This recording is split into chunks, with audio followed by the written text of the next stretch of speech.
Good morning, everyone. Thank you for joining PHCA for today's webinar, Emergency Preparedness, Are You Ready? And Life Safety Code Update. I'm Wendy Johnson, Executive Assistant for the Pennsylvania Healthcare Association. PHCA offers monthly webinars to members to receive updates from department staff on regulations, learn from industry experts on current trends and practices, and gain better understanding of practical application tools to equip you so that you can continue to provide the highest level of quality care possible. Before we begin, I have a couple of housekeeping items to cover. This webinar is being recorded and will be made available on the PHCA website by no later than close of business today. The webinar has been approved for 1.5 continuing education credits for nursing home administrators. Certificates will be emailed by close of business today, along with a link to a survey. Please complete this survey, and if you are participating in a group setting, have each participant also complete the survey. All attendees will be in listen-only mode. However, throughout the presentation, please feel free to submit questions using your question pane on the right hand of your screen, and our presenter will address them at the end of the presentation. Now for today's webinar. The webinar, presented by Charlie Schlegel, the Director of the Division of Safety Inspection for the Pennsylvania Department of Health, will give you an update on the Life Safety Code requirements used for state licensure, federal certification, with focus on the CMS Emergency Preparedness rules that were effective November 15, 2016 and are to be implemented November 15, 2017. He will review what your facility should be doing to ensure compliance by the implementation date and how to prepare for surveys under the new rule. Your learning objectives for today's webinar are a review of major life safety code provisions that apply to existing healthcare facilities and new construction and renovations, an overview of CMS emergency preparedness requirements for long-term care facilities, and lastly, how to ensure compliance with the CMS emergency preparedness requirements. Charlie, the floor is yours. Thank you, Wendy, and I appreciate everybody that's on the webinar. And like Wendy said, we're going to really concentrate on the CMS Emergency Preparedness Rule because we're only a month away before we start surveying for that. So it's very important that we get that set up at our facilities so that we're ready for those surveys. So we're going to start here. And as Wendy stated, we're really going to concentrate on the CMS Emergency Preparedness Rule. And from CMS, how they relay a lot of their information on surveys and how to survey is through survey and certification letters. So the one we're going to concentrate on first is 16-38, which was the talking about the final rule that CMS prepared. And then 1705 is another letter where CMS is putting out some information and some available resources.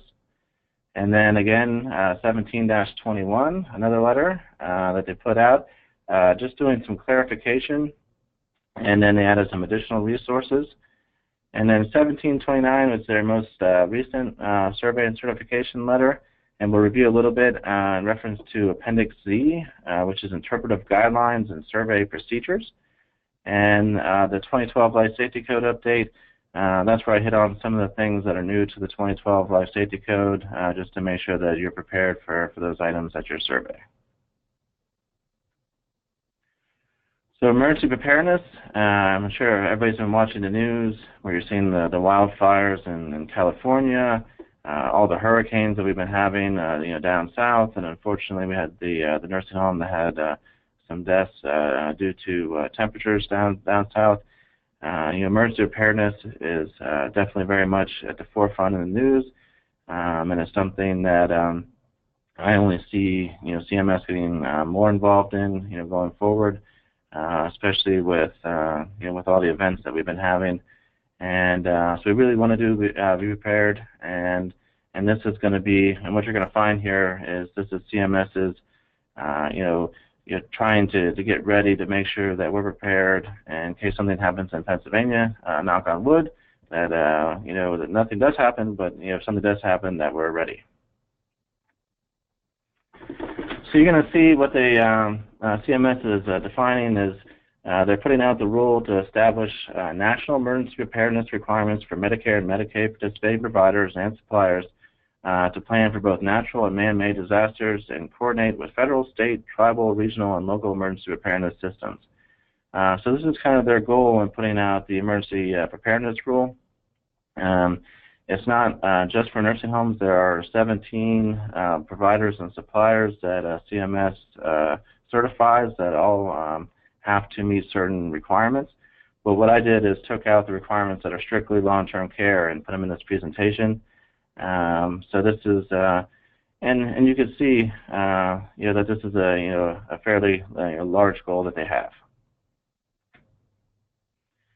So where you can find in the Code of Federal Regulations is 42 CFR 483-73, emergency preparedness. And it says the long-term care facility must establish and maintain an emergency preparedness plan. And it's going to sound like I'm repeating myself quite a bit when I say that it must be reviewed and updated annually. So this is something that's extremely important. You're going to find this throughout the presentation that CMS stresses that you have to review and update annually. So when you have the plan, when you have the training, when you everything that we talk about, going forward, you need to have some type of function to where you're showing that you review and update it annually. So whether that be as part of your cover sheet for the policy, you have some type of date stamp where you show that you reviewed and you updated it and it's signed, or if you have some type of maybe committee that meets on an annual basis, that you bring this up and you review it and update it accordingly. That's something you're definitely going to want to do because you don't want to have the plan, do all the training, do all the drills, and then get cited because you didn't review it within the last year. And an update might just be that no update is needed, but it has to have some type of update. So this is what the plan must do. So this is straight out of the Federal Register in reference to long-term care. And it says, be based on and include a documented facility-based and community-based risk assessment. And we'll talk about the difference between facility and community-based later. Utilizing an all-hazards approach, including missing residents. So that's something that's unique to nursing homes. Long-term care facilities is that they included the missing residents. Obviously, it's very important. We don't want missing residents. So that's something that is unique to your plan and needs to be in there. Include strategies for addressing emergency events identified by the risk assessment. Address resident population, including but not limited to persons at risk, the types of services the facility has the ability to provide for an emergency, continuity of operations, including delegations of authority and succession plans. So every facility might be a little bit different. Some facilities might have more rehab capabilities. We might have some that are vent units. We have some nursing homes out there that have dialysis, abilities at your facility. So when you're writing up your plan, you have to include what your facility is able to do. So even if you might be in a large corporation, you might have different facilities that have different abilities. So it has to be unique to your facility. And also when we start getting into the all hazards approach and the risk assessments, there again, you might have 20 nursing homes all under the same ownership, but they might need to have plans that are, or they're going to need to have plans that are, slightly different in reference to what type of emergencies might be associated with that facility. So where one might be along the river and you have to worry more about flooding, you could have, others that are in different types of locations with different types of hazards that they need to plan for. This is something that they want in the plan is to include a process for cooperation and collaboration with your local, tribal, regional, state, federal emergency preparedness officials' efforts to maintain an integrated response during a disaster or emergency situation, including documentation of the long-term care facility's efforts to contact such officials and, when it applies, of its participation in collaborative planning efforts. So you're going to see this is going to be something that they stress throughout when they talk about community-based and reaching out to your local health organizations in the area and health coalitions and your local emergency preparedness, whether it be county, city, so this is our region. So these are things that you're going to see that you need to have in your plan in reference to making sure that we have that process in place, to be able to be part of the community response.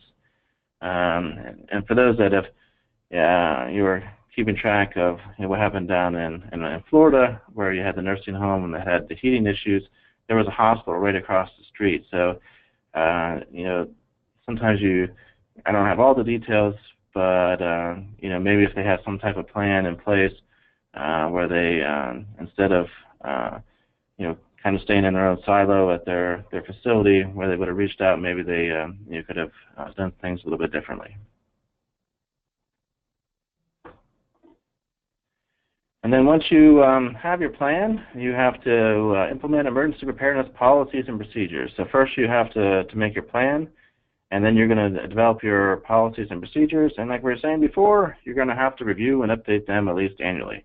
So somebody's going to have to go through the plan, and every year we'll make sure that we update and review that the plan. And this is another part where they specifically say your policies and procedures. So really, they should have just said everything in your plan and all your policies, procedures, all your training, everything needs to be reviewed and updated annually. So what do your policies and procedures, what do they have to address? And like we'll get into this a little bit more later on because some of this gets to be, pretty, a lot of questions in reference to this section. But it does say provision of subsistence needs for staff and residents, whether you evacuate or shelter in place, to include food, water, medical, and pharmaceutical supplies, alternate sources of energy to maintain temperatures, to protect resident health and safety, and for the safe and sanitary storage of provisions. Emergency lighting, that's something that Life Safety Code has been taken care of for quite a few years at your facility, so we should be in pretty good shape. Same thing with your fire detection, extinguishing, and alarm systems. We should be in pretty good shape there. Sewage and waste disposal, that's something a little newer that we have to look at. And like we were saying before, the temperatures to protect resident health and safety.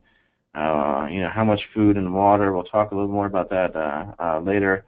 But it's something that's really going to have to, once you evaluate your plan and write your plan, you're going to have enough food, water, pharmaceutical supplies, source of energy to support that plan. So if it's one of those things where if we have this type of emergency, we're going to stay in our building for 2 weeks, then we have to have 2 weeks worth of supplies, which might not really be something that we can do. So we need to make sure that our plan is something that we can sustain. So you're also going to have policies and procedures to have a system to track the location of on-duty staff and sheltered residents during an emergency. And if you have on-duty staff or sheltered patients that are relocated during an emergency, you're going to have to document the specific name and location of the receiving facility or the other location. So this is something that's extremely important. We need to know where everybody is, whether it's the on-duty staff or definitely the residents. We need to make sure that if they're still in the facility, we have accountability of where they're at, or if they had to evacuate, where they're at, and when we can get them back in the facility. You're going to have to address safe evacuation. You have to, when you're doing the safe evacuation, you have to have consideration of care and treatment of the needs of those evacuating. Staff responsibilities, transportation, how we're getting them from one spot to the other, And we talked a bit in the last slide about where you're evacuating them to, the locations, and primary and alternate means of communication with external sources of assistance. So we need not only to have the primary, but some type of secondary or alternate means to communicate with those that could be assistance. And we'll get into that when we get into the communications plan. A means to shelter in place for resident staff and volunteers remain in the facility. So you're going to have to also address volunteers, folks that might have already been in the facility that are trying to help out during the emergency, or somebody that's local that might show up saying, you know, I'm a nurse, can I help out? So how are we going to address the volunteers? I think we need to include them in the plan. And then a system of medical documentation that does the following. It preserves resident information, protects the confidentiality of resident information, and secures and maintains the availability of records. So it's you know, essentially we're keeping the same protections on medical documentation during the emergency.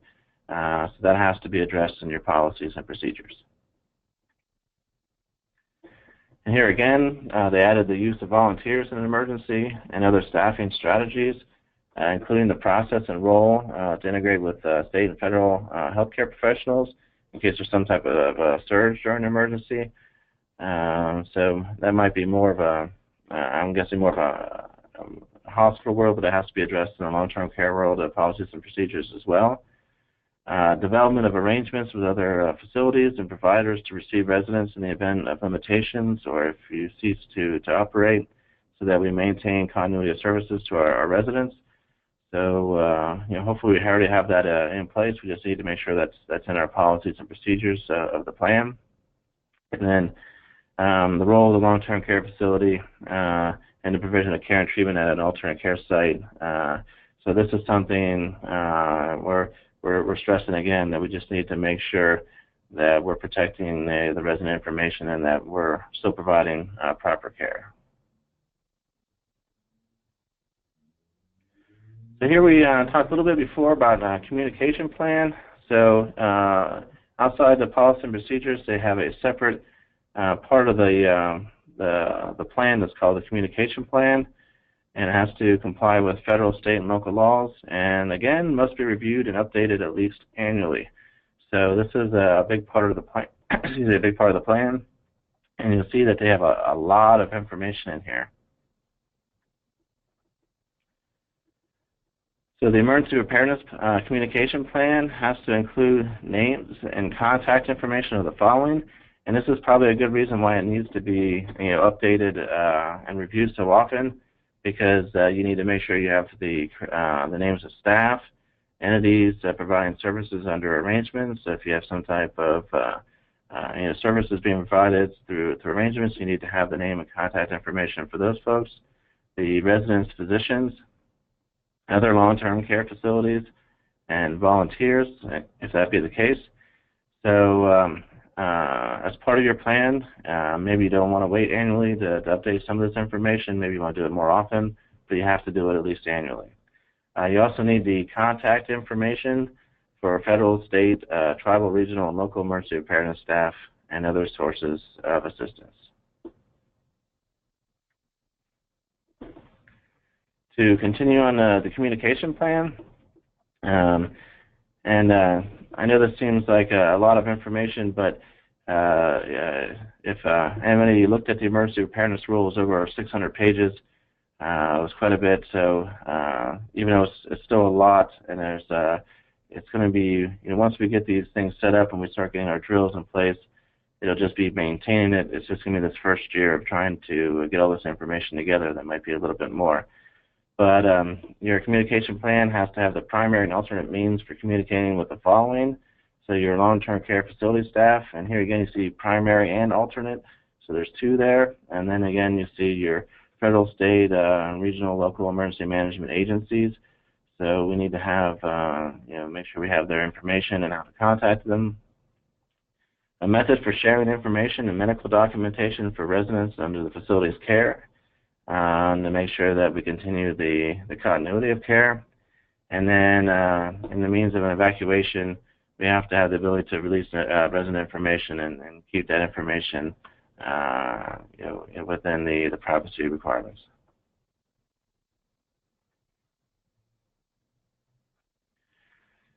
And like we were saying before, the communication plans, their requirements are quite robust.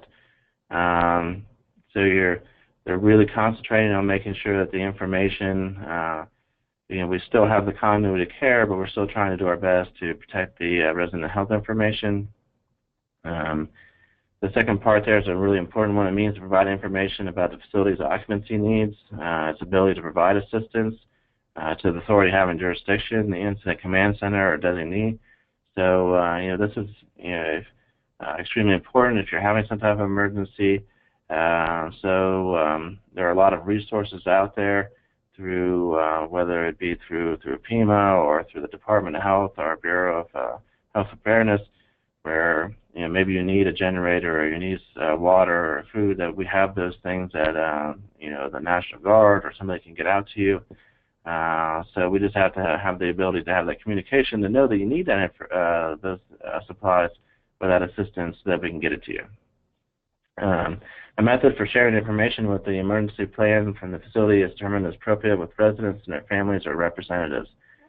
So it's something here that we have to just remember that the families and the residents are there as well, and we have to have some type of protections in place. But when we're sharing information about what's going on in the facility and how we're doing that, and I guess very difficult when you're watching the news and you can see folks in California trying to get a hold of family in Florida and seeing what was going on and if their loved ones were safe or where they were at.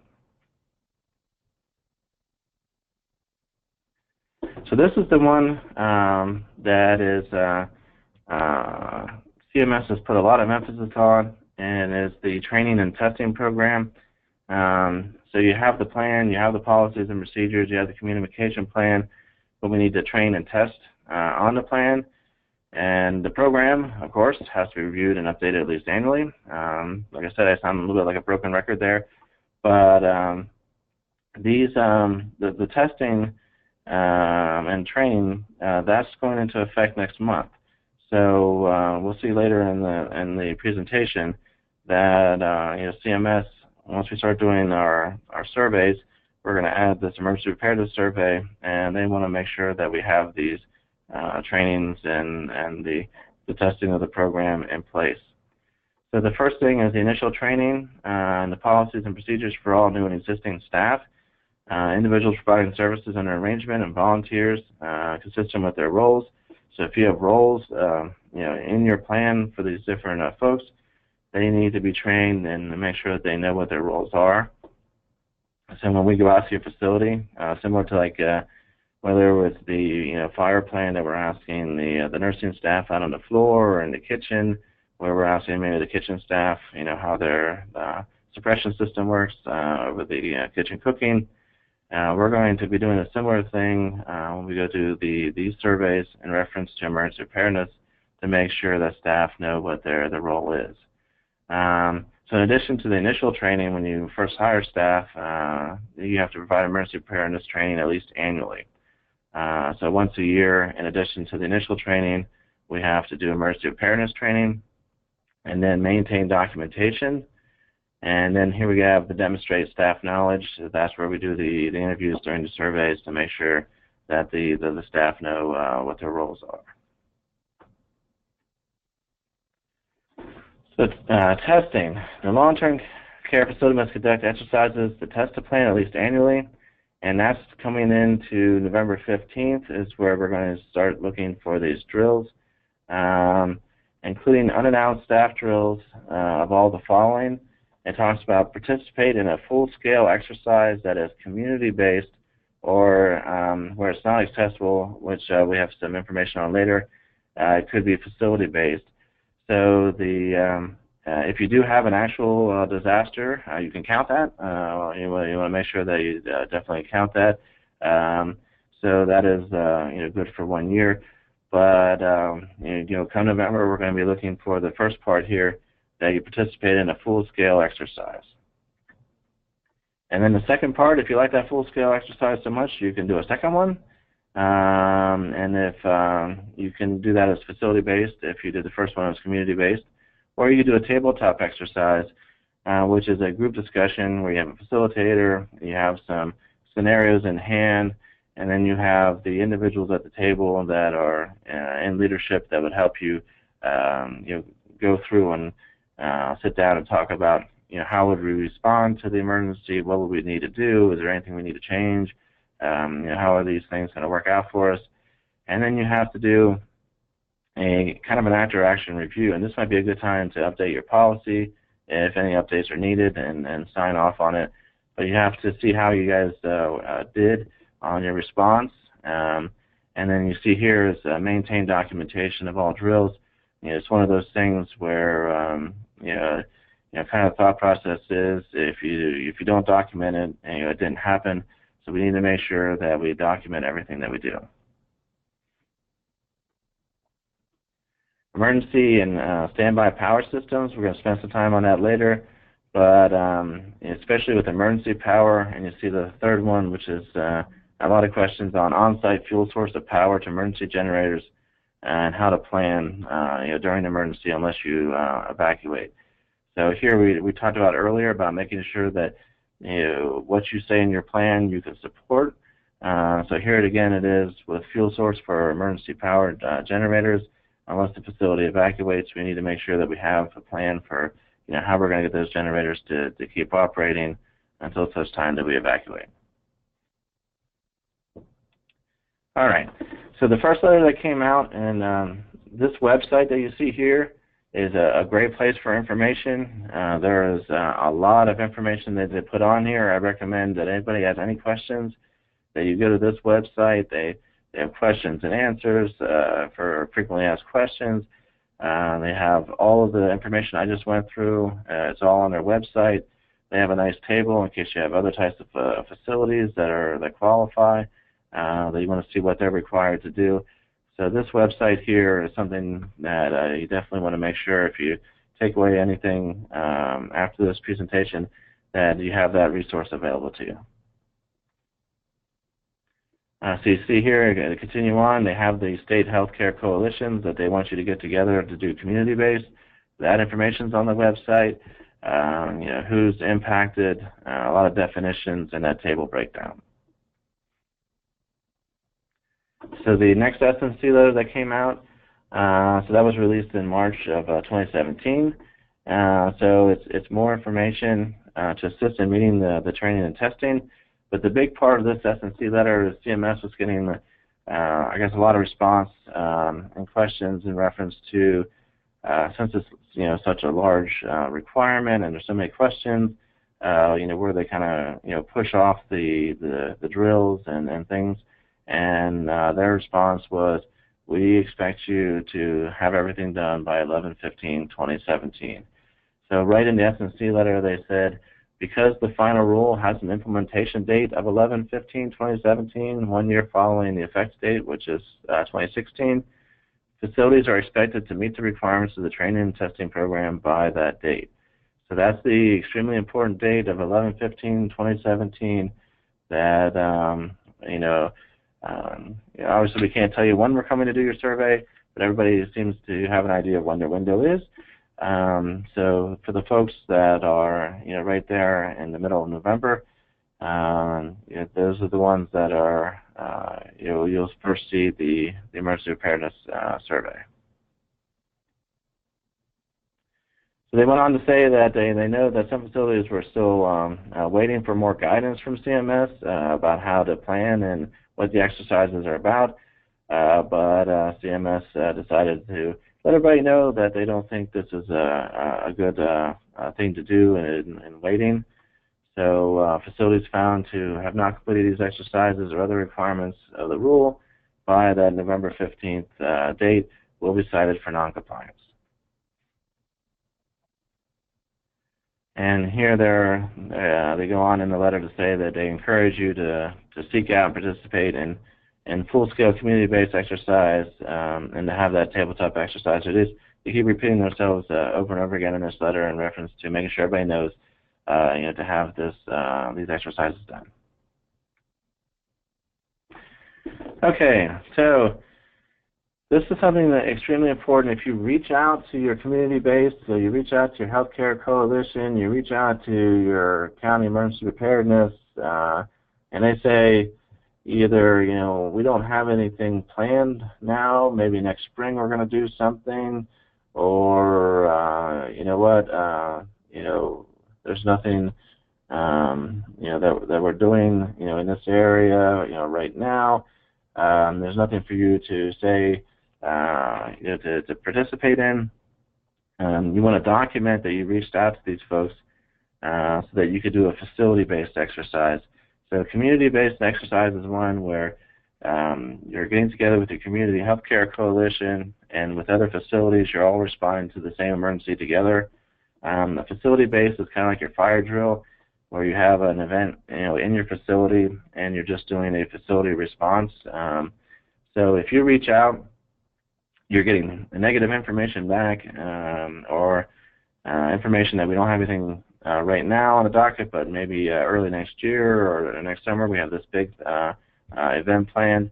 In the meantime, you want to make sure that you get that in writing or somehow document that you reached out to these folks, who you contacted, and the reasons that that a community exercise could not be completed. But in that case, you still need to do a facility-based drill.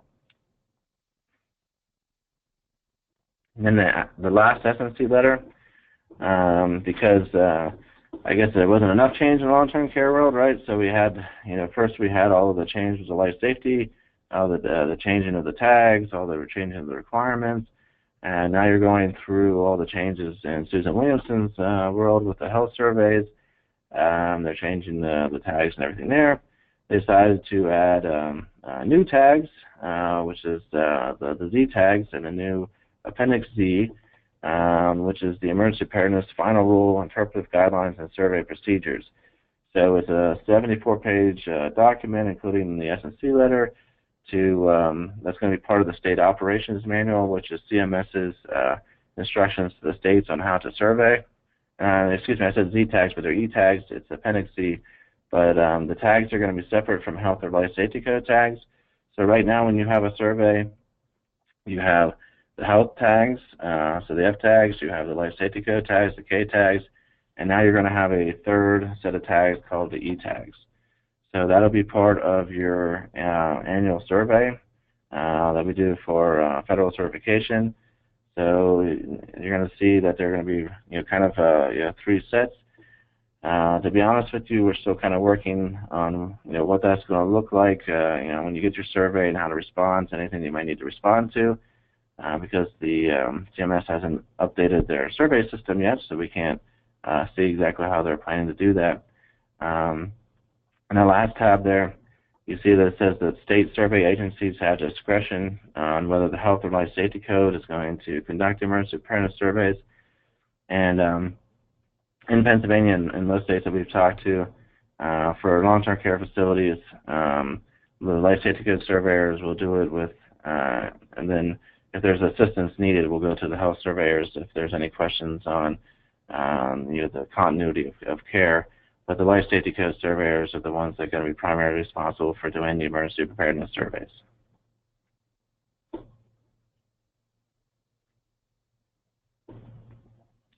So when you get into Appendix Z, they have a lot of definitions, and these are some of the things that you can see on the website. So we're going to go through some of these. The first one, emergency disaster, an event that can affect the facility internally as well as the overall target population and the community at large. And then they go on to try and define a little bit of the difference between emergency and disaster. So emergency is a hazard impact causing quite a few effects that challenge the ability to respond rapidly and effectively. So you're stepping up your capacity and capabilities. There's lots of things that you have to do to meet the expected outcome, and you're changing a lot of your routine management methods because of that incident. So we've we've seen a lot of emergencies and emergency response lately. The difference with the disaster, you can see you still have a lot of the same challenges. You still have a lot of the changes, but with the emergency, so you have the disaster, but it's causing the emergency response. Your emergency preparedness program, that's what we spent a lot of time talking about already this morning. So describes the comprehensive approach to meeting the health, safety, and security needs of the facility, staff, patient population, which you'll see that they use quite a bit, and they say patient, but they also mean resident or client, and community prior to, during, and after an emergency or disaster. The program encompasses 4 core elements. And it's based on the risk assessment and the all hazards approach, policies and procedures, communication, and then training and testing. So your emergency plan is that framework for the emergency preparedness program, and it's based on your facility and community-based risk assessments. That it's going to help you to anticipate and address what the needs are. So, we really have to do, and I should have talked about that a little bit earlier probably, when you're doing your risk assessments, there are a lot of local resources available, whether it be the local emergency preparedness folks or your healthcare coalition, but my understanding is the FBI has already done a lot of area risk assessments that you could use to support the risk assessment for your facility. So an all hazards approach, this is something that's common throughout the CMS requirements, is an integrated approach to emergency preparedness that focuses on identifying hazards and developing emergency preparedness capacities and capabilities that can address those, as well as a wide spectrum of emergencies or disasters. It includes preparedness for natural, man-made, and or facility emergencies that include, not limited to, care-related emergencies, equipment or power failures, interruptions in communications, including cyber attacks, loss of portion of a facility, hopefully it never happens, interruptions to the normal supply of essentials such as water and food. So we have to have this, we have to develop that all hazards emergency preparedness program and plan. So you can see everything from care-related to interruptions in supplies. So, a couple of years back, here in the Harrisburg area, we had that fuel truck on 81-322 area that started on fire and melted down through the overpass. So we had all sorts of traffic issues beyond our normal traffic issues in Harrisburg. So you could have some type of issue if you were in this area of not getting your food and water. Cyber attacks, unfortunately, that seems to be fairly common anymore, and it's something that we just really need to include in these plans, or the all hazard approach.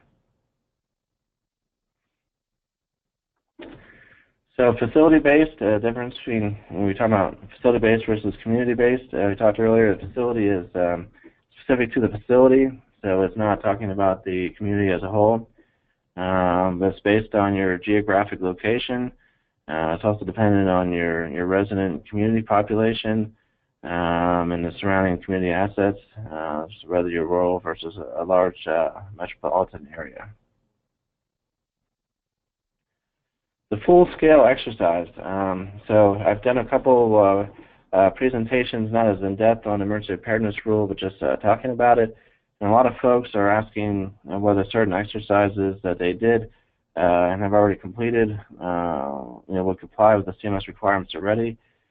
But really a lot of the things that they're presenting are more of a tabletop and not really a full-scale exercise.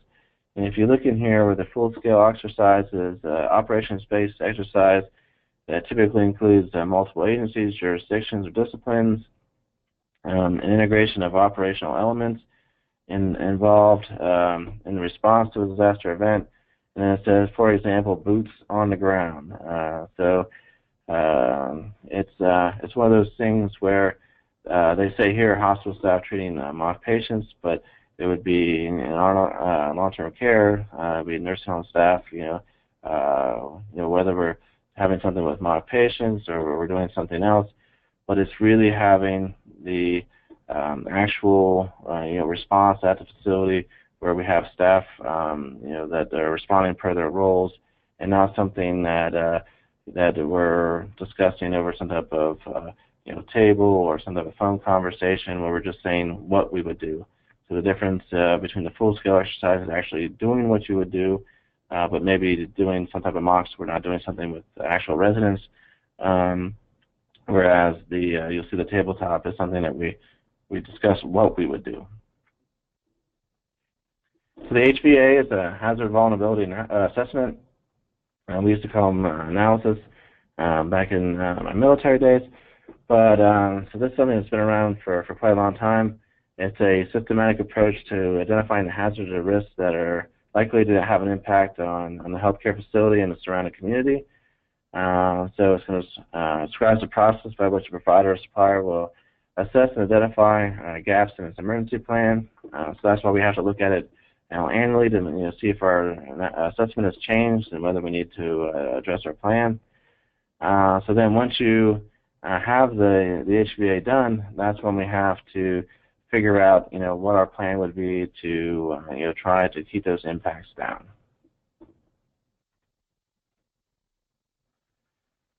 So the risk assessment, the term risk assessment describes a process facilities use to assess and document potential hazards that are likely to impact the region.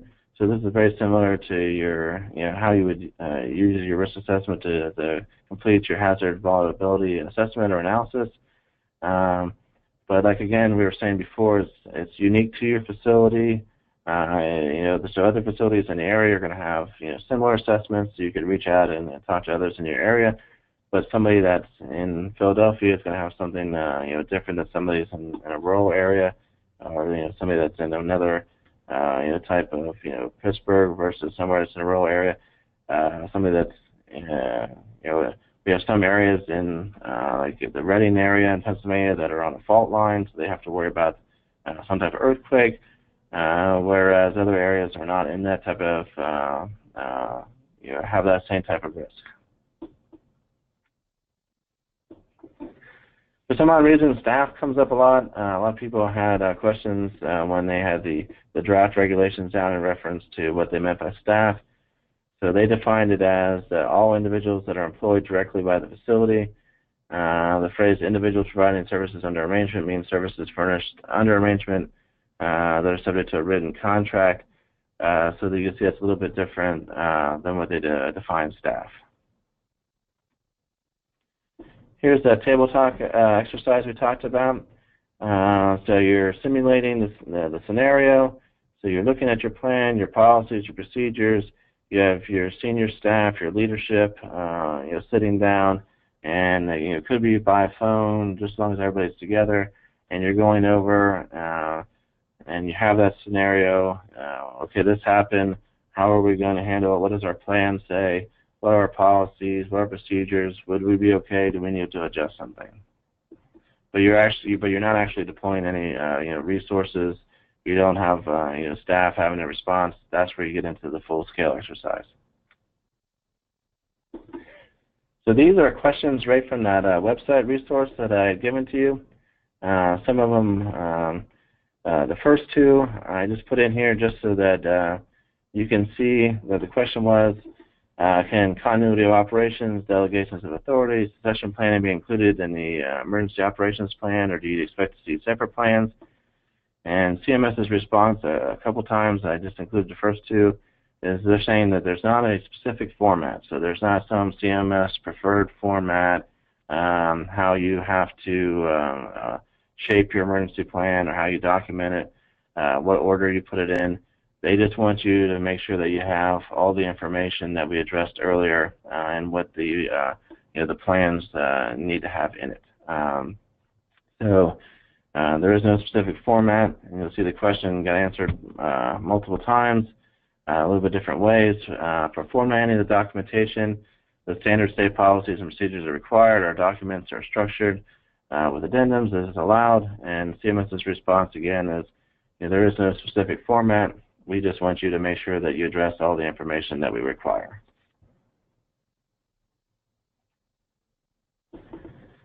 This is one that's important to know that does not require, so CMS does not require your preparedness plan to have some type of approval from your emergency officials, whether it be local emergency or from the state.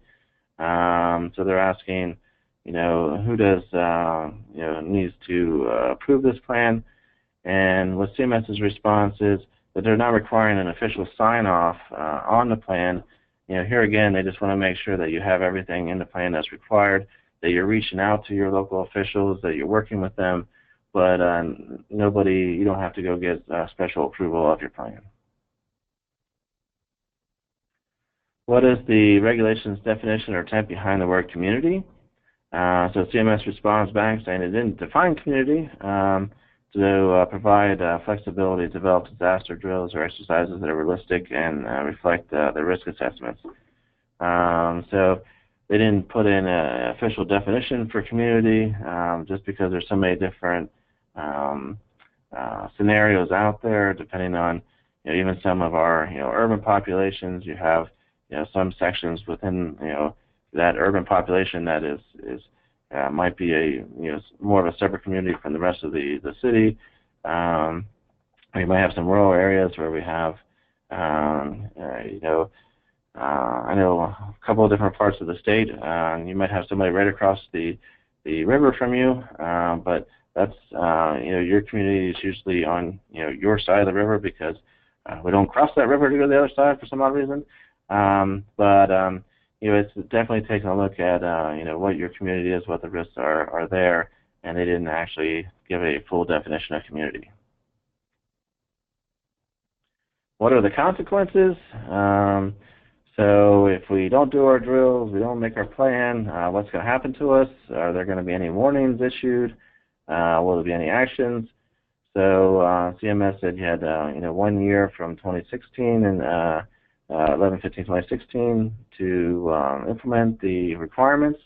There will be no exceptions, and non-compliance will follow the same process as you are cited for any requirements now. So if we would come in and do some type of survey now for life safety code or health requirements, the same process is going to be followed with the emergency preparedness requirements. It says an incentive penalty such as meaningful use will just be a penalty. How will surveys be conducted? So the new regulation is not linked to any incentive program, and CMS is saying again the same enforcement process with any other condition that is found to be out of compliance.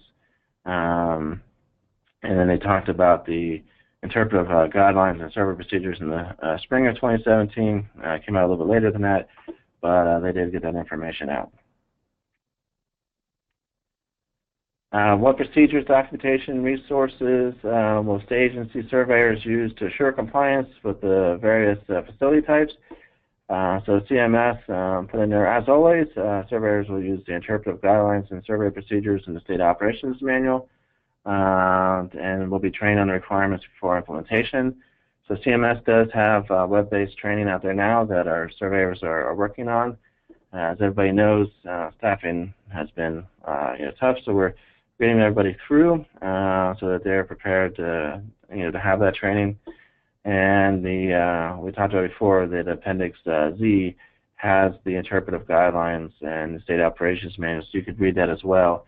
And as you read down through there, you'll see it talks about in reference to what questions to ask, what to look for as we come out to do these surveys. This is another frequently asked question. What does the term training encompass? Is the content and the extent of the training at the discretion of the facility? So CMS found a really long answer for this one, but they just wanted to make sure that you have an effective training program in place and that you're doing the training per your policy and procedures. Everybody knows their role. Everybody is trained. You have the annual training, and you also have the new employee training.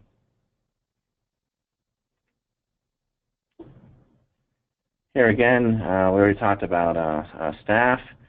So the question was, they're worried about, who all are the employees that are in reference to that have to demonstrate knowledge. So the folks that have to define what their role is. So if somebody, so we talk about staff refers to all individuals that are employed directly by the facility. So those are the ones that we're going to make sure that they understand what their role is in your plan. So the question was, what kind of training will be developed specifically for providers and suppliers to prepare for implementation of the role? And CMS says, we don't expect to give you any. So they're working right now on training the state agencies, but here they're pretty clear that they are not expecting to develop training specifically for the facilities. They're hoping that that the healthcare associations and the healthcare agencies like the Department of Health here in Pennsylvania, work to provide the training for you folks, and that's what we're working to do today. But here again, they're just saying it's a tool to assist facilities, and it's not some type of requirement that you have to receive or have the training, but it's something that can definitely help you prepare and be ready for those the service or for when it goes into implementation on November 17th. Be ready for those requirements and show that you're in compliance. This is that common theme of where CMS is going to say we don't have a specific HVA assessment or risk assessment that you have to use, that we just want to make sure that, that you're in compliance with our requirements. But they did say that if you have not prepared a risk assessment, to reach out to Ask for Tracy, who could provide additional resources, and a lot of that is on their website. So that website that we showed earlier in the slides, that is a great resource. You can go, and instead of trying to reinvent the wheel, there could be assessments already done for your area. Or like we said before, there might be some local facilities that are working on it as well that you can work together with.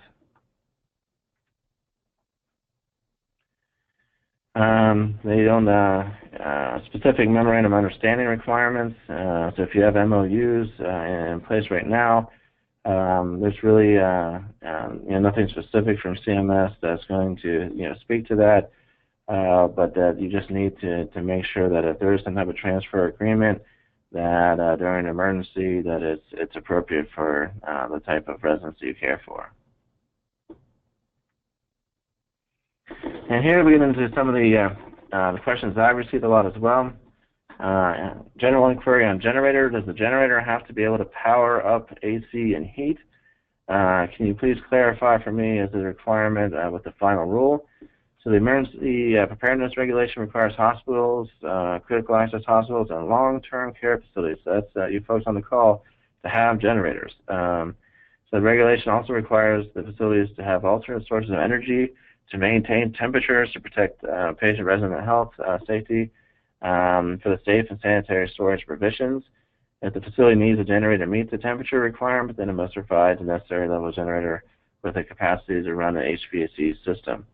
So here again, it's really important to understand what our plan is, and we might have to put some flexibility in those plans to say, if it's in the middle of summer and we lose power and it's 90-something degrees out, and knowing that the federal government has that 71 to 81 range that they want facilities to be at, that we need to either have provisions in place where maybe we have a common area that we can heat and cool, or in this case cool, to keep residents safe, or this might be one of those where we say it's not really what we want to do. We like to shelter in place, but if we have to, we're going to evacuate. So if we don't have a generator that runs our HVAC, it's 90 degrees out, we lose power, once we get to an uncomfortable temperature, then we're going to start our evacuation process.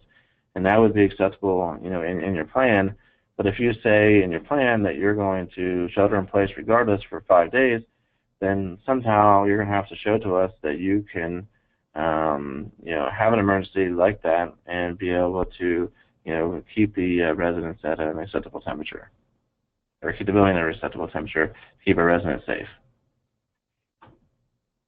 Here again, are all nursing homes required to have a generator? There are some nursing homes out there that just battery backup lighting. Not very often the case, but there were some out there in the nation. Once they install one, what are the fuel requirements?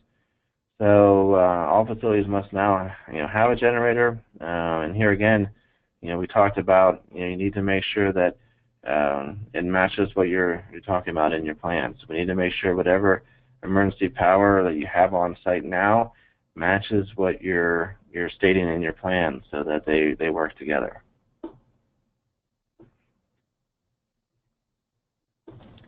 The rule implies the facility needs to ensure vendors have a business continuity plan, provide a supply source during times of emergency. They need to do the CMS have any guidance on that. And their response was facilities required provides assistance needs for staff and patients, whether the evacuator set are in place. So the food, the water, the medical supplies, the pharmaceutical supplies. So they don't really get into it much, but it's very important to make sure that the vendors understand the importance of healthcare facilities, and that if there is some type of emergency, that they do everything they can to keep those supplies flowing. And I know I put this in quite a bit, but it came up a lot in reference to the HVAC and alternate source. So I'm just going to say again that you just have to make sure that it matches your plan. But I have these in here just to support, so you can understand that whatever we're putting in our plan, we have to be able to meet with our heating and cooling systems. And here it's continued. So when you're doing your risk assessment, you need to determine how you're going to be able to maintain temperatures that protect the health and safety of your residents, and the safe and sanitary storage of provisions if you lose power. So the provider needs to determine how they'll provide heating and cooling to the facility if required to maintain temperatures. So there are some times where we're going to say, okay, this is what my facility is designed at right now, and I can I have common areas. I couldn't put the entire building on the generator, but maybe we did the activities room or some type of larger room, and we can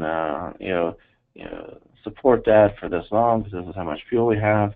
But at a point where we get to here and we're going to run out of fuel, or the temperatures in the building get to this certain point, then we're going to have to look at really evacuating the building, and then that's where you have to start working on that part of the plan that you have set up. And it seems like I put this slide in a lot. So it's just, again, making sure that we have those provisions in place for alternate source of energy, temperatures, emergency lighting, fire detection, and sewage and waste disposal. Some vendors are telling healthcare facilities that they need to purchase quite a few quantities. So the regulation is not such that we want everybody being called up by vendors saying you need to order 2 weeks worth of bedding, you need to have 1 week worth of this. It needs to be specific to your plan. So you just need to have a plan that looks at what your supplies needs are during an emergency, and how you're going to meet that, keep those supplies flowing and meet the requirements during that emergency. But there is no specific, so somebody calls you up and they're trying to sell you, 2 weeks worth of water. That's not what the requirement says, the regulation says. Okay, so some providers have asked CMS to provide examples of exercise, that they can consider. So CMS came out with some things to consider, and this would have to be something you make sure that's catered to your facility. So there could be some things that might not, we might not have as much of a hurricane as we have more of a flooding, but you could have earthquakes depending on where you're at in the state and where you fall in those fault lines. Definitely, flooding, fires, cyber security. That's everybody. Single facility disaster like a power outage, infectious disease outbreak, maybe not, that could happen, but active shooter, obviously that's been quite a bit in the news, so unfortunately we definitely have to, something we really have to concentrate on, make sure we have plans for it. But here are some examples, not limited to, but examples for that. So I'm sure there's going to be some questions at the end, but I'm going to quick shift to some of the bigger things in the 2012 Life Safety Code adoption, and then we'll open up for some questions at the end. So this is getting to be old hat now, and you guys are moving more onto the health change and this emergency preparedness change. But last year on July 5th, we went from the 2000 edition of the NFPA 101, the Life Safety Code, to the 2012 edition for CMS purposes, and also for state licensure requirements. We did the same to stay consistent. July 5th, 2016, the importance of that date is it determines when your building is, if it's reviewed under new or existing requirements. So if your building, which 99.9% of all buildings are, if had a plan approval date or you were occupied prior to July 5th, 2016, you're considered being surveyed under Chapter 19, which is the existing healthcare occupancy requirements of the Life Safety Code. So separate from that date was on November 1. This is the date that we started surveying for the 2012 Life Safety Code requirements. So a lot of things are you'll see based on the July 5th date or the November 1 survey date. So I put in the website where the rules can be found. I joke around all the time, that's good material if you have a hard time sleeping at night, but if you ever want it, it's right there. One of the major changes, and you'll be going through it on the health side as well, when you're looking at your tags for excuse me, for folks that have been surveying for a long time. I started with Department of Health back in 2000. So for me, I always knew K18 was corridor doors. So now I have to remember that K18 has now changed to K363 with the new November 1 date. K29, which was a hazardous area deficiency, is now K321. But the neat thing that he did, and for everybody that has a Life Safety Code book back at their facility, if you get cited for K363, which is, we talked about, used to be K18 corridor doors, and you're an existing facility, you go into chapter or section 19.3.6.3, it shows you what you got cited for. So your tag 363 matches up with the section, subsection, and numerical order. Doesn't work for all of them, but it does work for the vast majority. So you can go right into your book, open it right up to the section you got cited for. So there's no questions, where's this at in the code? We can follow it right from the tag number, which is pretty neat. Here's the one for hazardous areas, and you see now it's K-tag 321, or it used to be K29. So now you can go into section 19321 and see what the requirements are.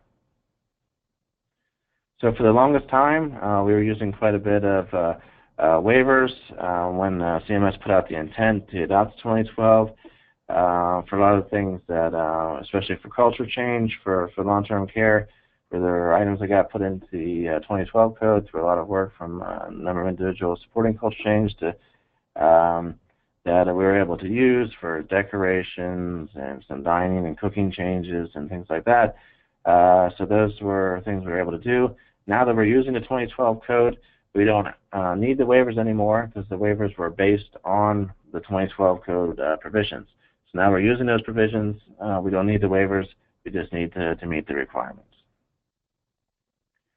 One of the changes, they just clarify that if you have a non-combustible or limited combustible building, construction type, so if you look on your initial comments, you can see we put your construction type in there, that you can use fire retardant treated wood or lumber to support fixtures in the corridor, like your computer kiosks, maybe some handrails.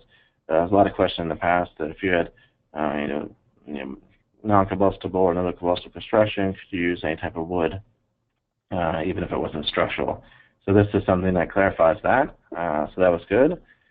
This is something that I have in there because for about a year we were talking in reference to fire doors, and that on July 5th, 2017, which is 1 year after the effective date of July 5th, 2016, that we were going to start looking for fire door inspection and testing within your building.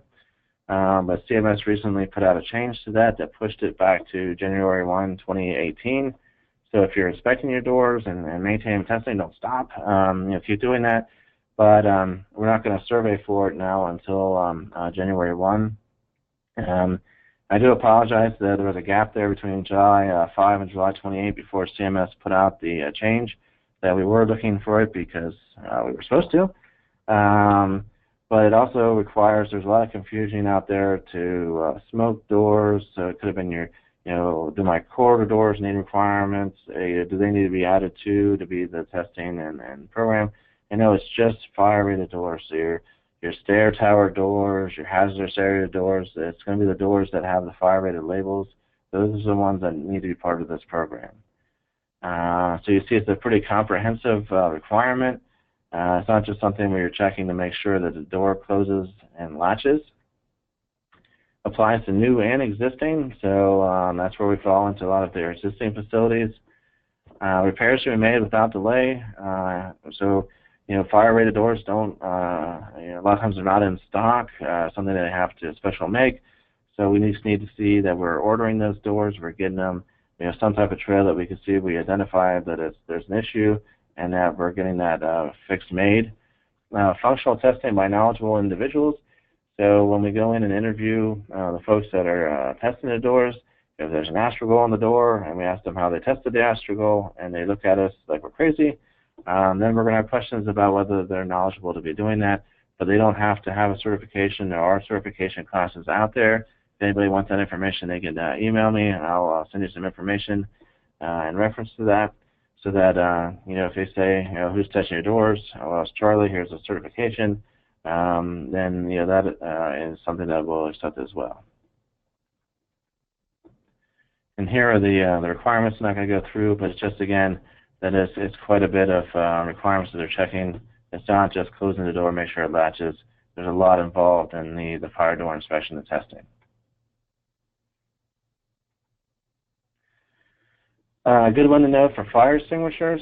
So the folks that are coming in to do annual and maybe 6-year or other types of maintenance on your fire extinguishers, they have to be certified. So not the folks, this does not apply to the individuals performing the monthly inspections. So if you have somebody at the facility doing that, they can still do that. You're more than welcome to get the certification. A lot of it's online. It's pretty easy to get to.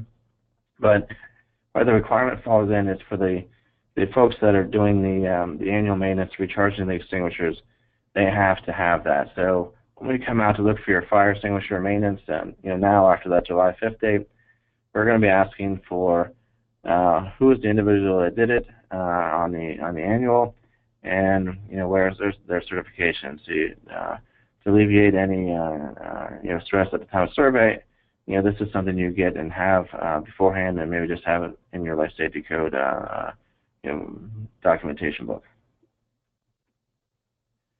So formal interpretation, I added this one. So if you have any cooking arrangements where you have some of these satellite kitchens, if you had a class ABC extinguisher there, maybe in the past, this specifically says in FPA 10 now that it has to be a class K like we have in our kitchens, and it needs to have the signage like we also do in our cooking kitchen. So this is all cooking, whether it's in the main kitchen or it's a satellite cooking kitchen. They want to make sure that we have the Class K extinguisher close by. Sprinkler installation. This is great. I actually just had a question earlier this week where a privacy curtain supplier tried to quote some privacy curtains to a nursing home here in Pennsylvania, and they told them that they were giving them the wrong privacy curtains, and they needed to make sure that they met the new code requirements. And that's great. That's great because somebody was paying attention to one of my conferences. But here's a key change. So, and in the past it was always 18 inches of mesh down, or the curtain was 18 inches down from the ceiling. But the change in the sprinkler code is that it has to be 22 inches down from the ceiling. So this does not apply. You can see the curtains there. It does not apply to existing. You'll see it says in section 19.3.5.11 of the Life Safety Code, it says newly introduced cubicle curtains in sprinkled areas shall be installed in accordance with NFPA 13. and that's where NFPA 13 says 22 inches down. And that's 70% or greater is typically a half-inch diagonal mesh, so it's a little bit larger mesh. But the big part is making sure any new installation of privacy curtains are 22 inches down. So when you see all those privacy curtains, cubicle curtains on sale, they're probably on sale for a reason. So make sure you're not buying the ones and installing the new ones at 18 inches, want to be 22. So everybody has kind of that 18-inch rule, where even some of these storage rooms you go into, you see the red tape at 18 inches down. Is that now the 22-inch rule? And that's no. 18-inch rule still applies to everything else. The only change was the curtains. So now here you can see that we have the sprinkler with the storage already up. That 18-inch rule still applies. That doesn't mean you have to go put red tape in all your storage rooms, but it does mean that we just have to make sure that staff know that we keep that 18 inches clear down from the sprinkler. And then when we're doing the privacy curtains, that's different. That's 22. They did some tests and found out that when they have some type of fire, it wasn't working with 18 inches, that they had to go down to 22 for that sprinkler to actually put out the fire or keep that fire from spreading. NFPA 99 risk assessment. So there's been a lot of confusion about this one, a lot of different information coming out. So we'll first go over what it is, and then we'll try to clear up some of the confusion. So NFPA 99, it was adopted as well, the 2012 edition, which is the Healthcare Facilities Code. And it says building systems and healthcare facilities shall be designed to meet system Category 1 through Category 4 requirements. So categories, if you have Category 1, if the system would go down, maybe you would lose power, it's likely to cause major injury or death. So maybe we have a facility that has vent patients, residents on ventilation. Then in that case, it's a very good chance if we lose power, we have to worry about our power system being Category 1. But in other facilities, you might have Category 2, which is likely to cause a minor injury, or maybe Category 3, where it's going to be more of a discomfort. Category 4, sometimes that's a hard one for me to think about it. I guess maybe I have some systems out there where it just have no impact at all. The facility should also have a professional perform. This is an NFPA 99 requirement, saying it has to be a professional that does this assessment for you. But the good news is a couple months ago, a number of state agencies had a call with the CMS Central Office, and the risk assessment only applies to new work and new facilities. So we're not going back through all of our existing facilities and saying, okay, my HVAC system is going to be a Category 2, and my emergency power system is Category 1. What it is, if you have a new replacement generator you bring into plan review, you're building a new addition maybe, renovation, a large renovation of a nursing home wing, then we're going to have you do that risk assessment so that we can, because what happens is based on your risk assessment, the requirements are different in NFPA 9 for the different systems. So whether it's a nurse call, emergency power, HVAC, the requirements are attached to those categories. So here you see that it's new only. So again, there was a little bit of a gap there before we get that information out, because July 5th came out. We were told to look for risk assessments for existing as well. We were. And then we got the information from CMS saying no, only for new. So we're only applying it to new work. This applies to new and existing though, so you want to make sure this is part of your maintenance program. And it's receptacle testing. It talks about patient bed locations in NFPA 99, but we submitted the information to NFPA asking whether this was applied to nursing home resident bed locations, and they did respond that it does apply. So I'm sorry the text here gets a little bit small. It's really the next page that we're typically looking at. So here again, where it says patient care rooms, they're also talking about resident rooms. says the physical integrity of each receptacle should be confirmed by visual inspection. So we're looking at the receptacles in the room. Face plates aren't broken, everything looks okay. Continuity of the grounding circuit, and the next three, polarity and retention force. Retention force is how hard it is for the grounding blade or the plug to come back out, how much it's staying in the receptacle. Those three, there are things where you can get it even at Home Depot. Those Ace Hardware, the True Values of the world, that you can go and get some fairly reasonably priced testing devices that can do all three of those for you, and then just add that with a visual inspection, and then make sure, like we said before, that we really document to make sure that we have that done. So now, believe it or not, we did a pretty good job on timing. So I think I'm going to turn it over to Wendy to see if she has a bunch of questions for me. Thank you, Charlie. That was great information today. We are open for questions. I do have one question at the moment. If there are any other questions, please type those in the question pane on the right hand of your GoToWebinar screen. The question that we have is around disseminating the PowerPoint in PDF form. Are we permitted to disseminate a copy of this presentation in PDF format to staff and consultants that are assisting us in implementing these requirements? So basically, are there any copyright rules that are being violated, Charlie, if they want to share this information? Yeah, I would say please share away. If anybody sees any copyright rules, please let me know. But no, I would hope the information would get out, and everything that I pulled is straight from the federal requirements and their information online for the first part for emergency preparedness. Please, this is information for everybody that's out there to make sure that we comply. So I would love for it to get out. Thank you. And we are making it available on our website as well. All of our presentations are on our website.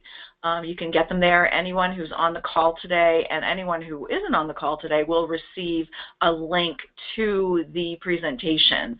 So after we have all of the things, the recording taken care of today and things like that, after I have that ready, I'll be sending that out before the close of business today. So that will be made available. Again, it's always on our website.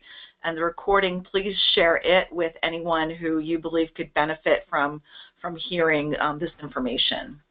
Okay, the next question is, if the center has hospital-grade receptacles, are we still required to conduct the receptacle testing? Okay. All right. Well, somebody might have been reading if I go back to the fine print, that was hard to read. So if you do have the hospital-grade receptacles, great question. So you have the initial installation, replacement, or servicing of the device. So your requirements, you're right, excuse me, are a little bit different if you have hospital-grade receptacles. So you want to go to the slide before. And that was my fault for making the assumption that most folks have don't have hospital-grade receptacles there. But we have that. So you're going to have testing performed after initial installation and replacement or anytime you service the device. But there is a little bit of a different part of that. You'll see the second part is you get to define a program of how often you're going to do those. So for the second page for those requirements are, maybe you decide you don't have to do them annually, but because they're hospital grade, maybe you're going to do them every 18 months, or maybe you just want to do them annually, but you still have to do additional testing of those receptacles, but it's per your program. So if you decide we have hospital grade, now if you get out there saying I'm going to do it every 5 years, then we're going to talk to you a little bit about it. But if it's something reasonable time frame wise, you can actually have that extended out further. Great. The next question we have, is there a template for a facility-based emergency preparedness assessment? Right. So, Each facility is going to be a little bit different. I know a lot of the local emergency preparedness. The Department of Health also has contracts with some emergency preparedness folks from the Hospital Association for Pennsylvania. So we do have a lot of contact information out there for different regions where there might not be such I'm not certain there's a template for each facility, but there could be something very similar that could work for a facility in your region. But there might be some specific things that you have to adjust to because your facility might be a little bit different than some of the other facilities in the area. So that's one. You'll see my email address at the end if they want to get in contact or they have a hard time getting in contact with the local emergency preparedness of the regional people, that they can let me know and I can get that information for them. Great. Thank you. We have another question around receptacles. If we replaced all of our hospital-grade receptacles in the past year, do we have to do the testing or just have when the receptacle was replaced? Right. So they would. So there should have been an initial testing when we replaced them all and put them in service. And being at their hospital grade, you can define your own maintenance program for how often you're going to do that afterwards. So if you say, so normal receptacles are 12 months, these are hospital grade, so we're going to go out to, to 18 months, and maybe after 18 months, if we don't have a problem, maybe we'll go out to 2 years, or if we start to see a lot of problems, maybe instead of 18 months, we're going to go back to a year. But you have the flexibility of catering your receptacle program once you have hospital grade. All right, thank you, Charlie. We have another question. Who is considered a professional when performing a risk assessment for new additions of equipment or renovations? Right, that's a really good question. So a professional would be somebody, so if you're doing an HVAC, it could be somebody that designs or works on HVAC systems, or if you're doing something in emergency power, it would be maybe some type of engineer or the company that's working with you to have that generator. So it's that professional is going to adjust a little bit depending on what type of system you're assessing. There are some engineering groups out there that can do an assessment of your whole building, but at this time it's really for only new installs. So if you have a new project, or if you're having so you're renovating the whole wing, you might have a couple of folks involved, but typically somebody that is familiar with the equipment and installs it, or is somebody that is a vendor for that equipment, would be considered somebody that could be a professional in that line of work. All right, great. We still have a couple more minutes in our scheduled time. If there are any more questions, please type them into your question pane and we'll have Charlie answer them for you. If you think of anything after we've finished, again, I will be sending Charlie's contact information in the follow-up email later today. We do have another question. For personal care communities and they don't use extension cords, who should supply the proper extension? Okay, so let's say it's personal care. I'm going to make the assumption it's personal care outside of long-term care, so they're in their own building.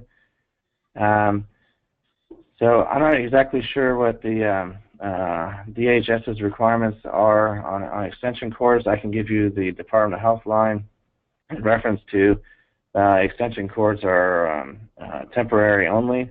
So if you have some type of an emergency, you could use an extension cord.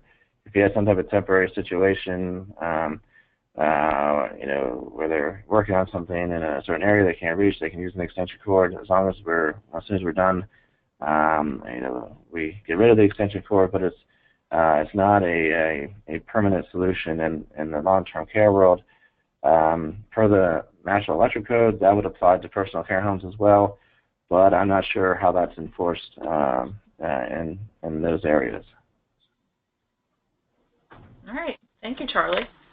Again, we have a couple more minutes in our scheduled time. If there aren't any more questions, we can give you a couple minutes back in your day. There aren't any more questions at the moment that are in, but again, please feel free to type them into your question pane, and we'll wait another minute or two to see if we have any more questions come in, and then we'll wrap up.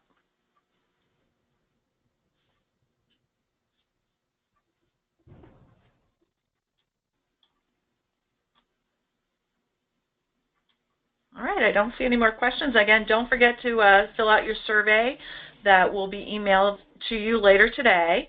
A recording of today's webinar will be made available on our website, phca.org. Please take a moment to complete the survey, and again, please feel free to share the information with anyone that you see fit. It's good information, and we want to make sure that everyone is aware of the new requirements. Thank you again to Charlie for presenting on this topic, and have a great day, everybody. Thanks, everyone. Have a great day.